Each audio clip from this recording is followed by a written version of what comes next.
Oke, sekarang kita lanjut ke soal berikutnya. Perhatikan gambar. Pada gambar tersebut, panjang KM adalah, nah di sini ada segitiga KML. KN diketahui, NL diketahui, tugas kita adalah menghitung panjang KM. Untuk menghitung panjang KM, kita bisa menggunakan rumus segitiga sebangun, ya. Kita akan review materinya sebentar. Nah, misalkan di sini saya punya segitiga ABC, lalu ada garis tinggi BD, ya, siku-siku di D. Mirip seperti gambar segitiga di soal yang akan kita bahas, ya. Nah, di sini kita punya yang namanya rumus air mancur pada segitiga sebangun. Jadi istilah air mancur ya ini hanya istilah saja untuk sekedar memudahkan kita dalam membayangkan persamaannya. Ada 3 persamaan ya. Yang pertama misalkan nanti yang ditanyakan di soal itu adalah sisi BC.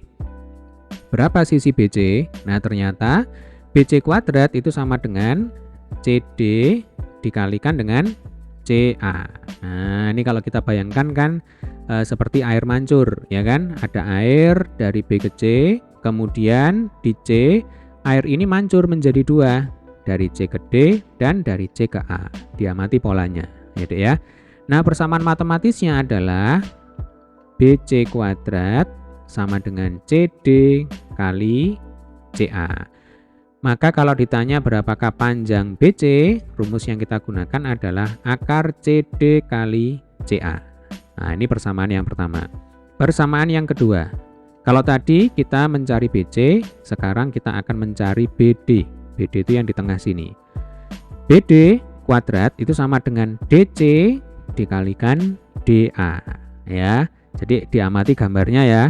Jadi dari B ke D, kemudian dia berpisah menjadi 2, dari D ke A dan dari D ke C. Sama seperti ini, dari B ke C, kemudian airnya berpisah menjadi 2, dari C ke D dan dari C ke A. Oke, sekarang persamaan matematisnya adalah BD kuadrat, ya kan, kalau tadi BC kuadrat. Nah, ini BD kuadrat sama dengan DA dikalikan DC.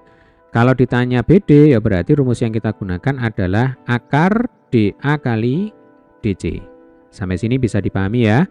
Persamaan yang ketiga, segitiganya masih tetap. Nah, sekarang kita akan menghitung panjang BA. Coba amati polanya. Dari B ke A, kemudian di A ini akan berpisah menjadi 2, ya kan? Dari A ke D, kemudian satunya dari A ke C. Nah, seperti ini. Maka nanti bentuk persamaan matematisnya adalah BA kuadrat sama dengan apa? Sama dengan AD dikalikan AC, ya. Maka rumus yang kita gunakan ketika kita mau menghitung panjang BA itu yang ini, itu adalah akar AD kali AC. Nah, ini mungkin saya perbaiki sedikit ya gambarnya supaya sedikit rapi. Nah, jadi dari A ke D yang ini kita kalikan dari A ke C. Nah, yang ini ya, AD kali AC. Sampai sini bisa dipahami ya, Dek ya. Oke, supaya semakin paham kita akan langsung mengerjakan soalnya bersama-sama. Jadi sekali lagi di sini ada segitiga KML, ada garis tinggi MN. KN diketahui 15, kemudian NL diketahui 10, satuannya cm ya.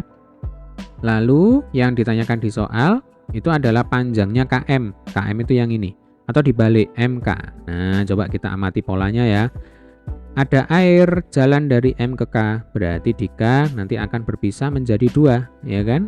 Dari K ke N, satunya dari K ke L. Nah, polanya seperti ini. Berarti nanti persamaan matematisnya adalah MK kuadrat atau langsung dibalik boleh ya. KM kuadrat. Nah, jadi KM kan sama dengan MK. Yang ditanyakan KM, yang kita tulis di sini KM saja. KM kuadrat itu sama dengan apa? KN dikalikan KL ya. KN dikalikan KL. Nah, ini persamaannya. Karena yang ditanyakan itu adalah KM, berarti rumus yang kita gunakan adalah akar KN kali KL ya. Langsung aja kita masukkan angkanya ya. Jadi KM itu sama dengan akar. Nah, KN-nya berapa?